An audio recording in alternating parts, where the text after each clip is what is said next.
Hello, welcome to this video about the Campark T45 wildlife camera, also known as a trail camera. This is a camera I purchased myself. There's no sponsorship for this video, and it's the model I use in the garden to look at or to take footage of hedgehogs and badgers. I have a number of cameras. I mostly use the Campark T20, of which I've got multiple of these. I've described the T20 in another video. I'll make sure the link is in the description.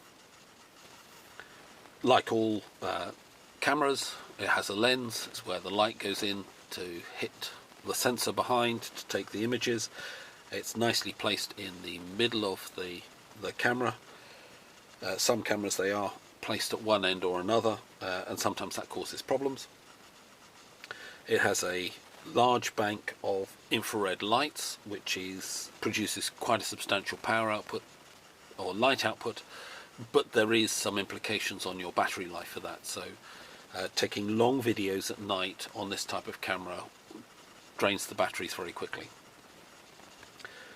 It has 3 sensors for detecting movement around it, 1 facing forwards and 2 facing to the sides. This in theory gives a better coverage, a better sensitivity. I've not found it making a big difference in my filming of hedgehogs and badgers in my garden, but it might make a bigger difference in other circumstances.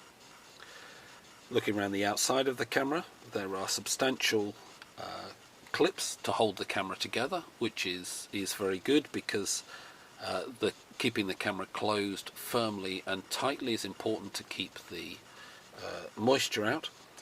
There's 2 loops that can be clipped together, which means you can lock the camera.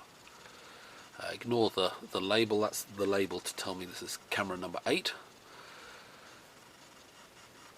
There are 2 loops at the back of the camera for which you can put a strap through to strap it to a tree or other object. The strap comes with the camera. There's a standard tripod mount, which you can put on a tripod. You can buy clips with tripod bolts on them. The camera also comes with a mounting arrangement which you can fix to objects. I think you screw it to a fence post or to a tree to support the camera. And there's also a socket for external battery power, which has its own waterproof protection there. So that's the outside of the camera. And since we were talking about power, if we open the camera up, we can see that this camera model, or this model of camera, takes 8 AA batteries. So the smaller T20 only takes 4. This takes 8. You can run it on 4. And this has advantages actually, that you can recharge. These are rechargeable batteries. You can recharge just 4 at a time, leaving the other 4 in, and there's no danger of losing settings.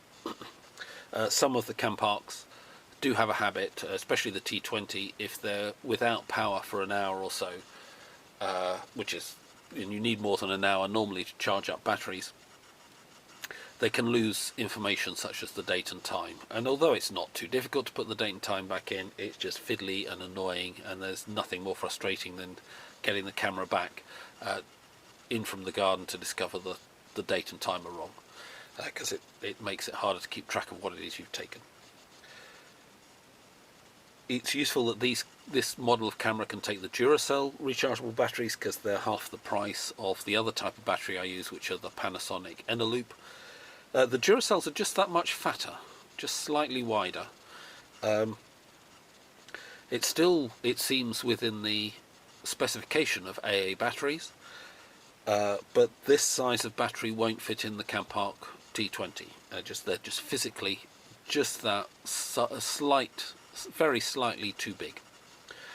And that's frustrating, because these batteries from the online suppliers I use, they're about £8 for a packet of 4. It's about £2 battery. Whereas the Eneloop, which are the same capacity, the same amount of energy stored, so 2500 milliamp hour, they're £13–14 a set of 4, which is about £3, £3.50 per battery. So there's a bit of a price differential there.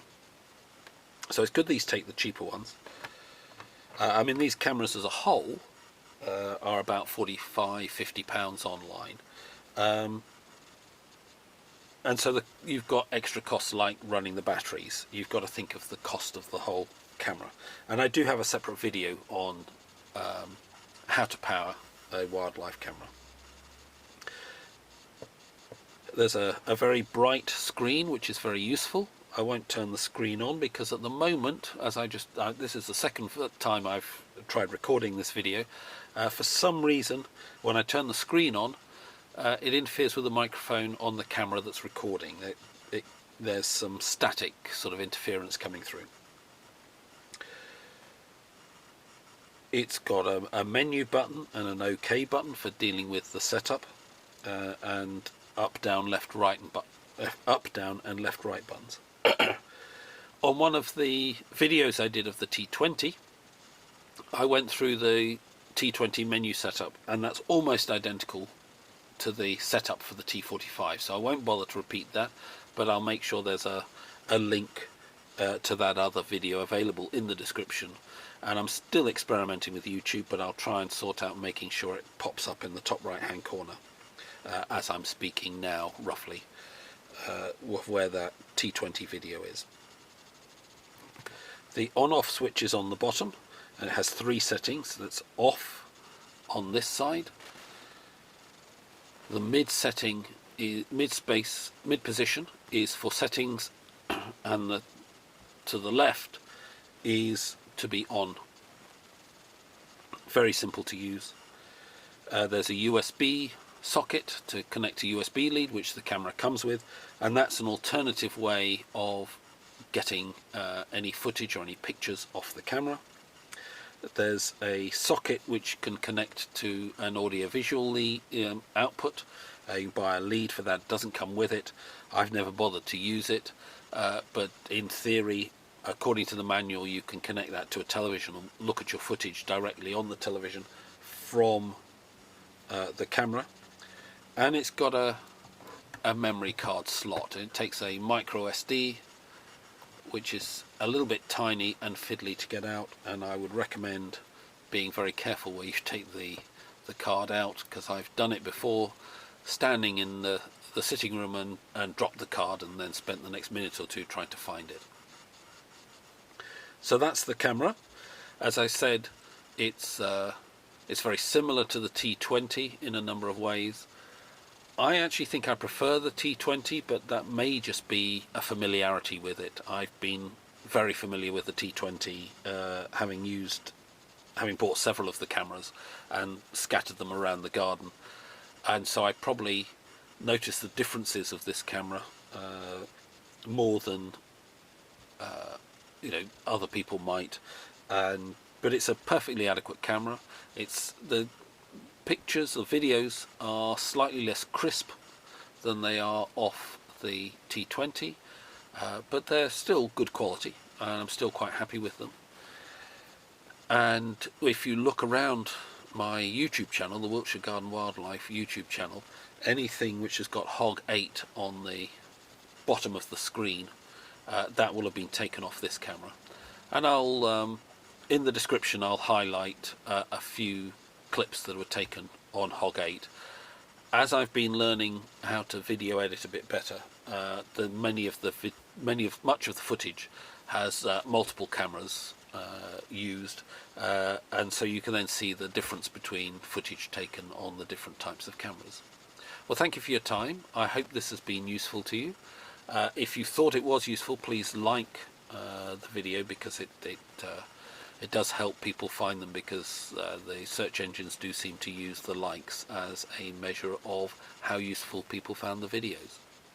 I hope you enjoy your experiences with wildlife cameras, and if you have any questions, please put them in the